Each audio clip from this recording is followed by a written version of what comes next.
हसन बसरी रहमहुल्लाह फरमाते हैं कि मैंने कुरान करीम में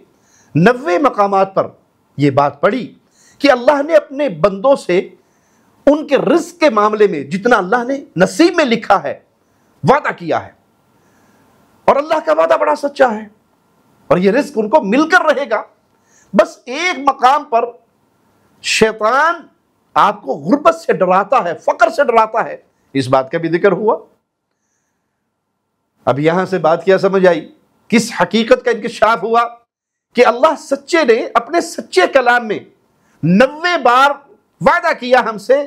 कि जो रिज़्क़ मैंने तुम्हारे नसीब में लिखा है वो मिलकर रहेगा। हम उसमें शक में पड़ गए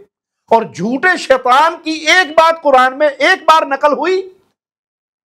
कि वो फकर और गुर्बत से डराता है, तो हमने शैतान झूठे की बात को सच्चा मान दिखाया और इस रिज़्क़ की तलाश में ऐसे लगे कि अपनी आखिरत बर्बाद कर बैठे। फितनों के इस दौर में कुछ लोग तो आपको ऐसे जालिम भी मिलेंगे जो लोगों को जाकर ये पैगाम देते हैं कि अपने बच्चों को कुरान नहीं पढ़ाओ, कुरान ना सिखाओ, मौलवी ना बनाओ, इनको दुनिया की तालीम दो, इन्हें डॉक्टर बनाओ, इंजीनियर बनाओ, सब कुछ बनाओ, इनकी दुनिया बड़ी अच्छी करो। कुरान याद करवाना और बच्चों को जबरदस्ती कुरान याद, बड़ा जुल्म का काम है ये। काश ये कुरान को देख कर पढ़ लें और उसको समझ लें तो इनकी जिंदगी भर के मसाइल हल हो जाए। जहां अल्लाह ने रिज़्क़ का वादा किया, सच्चे अल्लाह ने सच्चा वादा,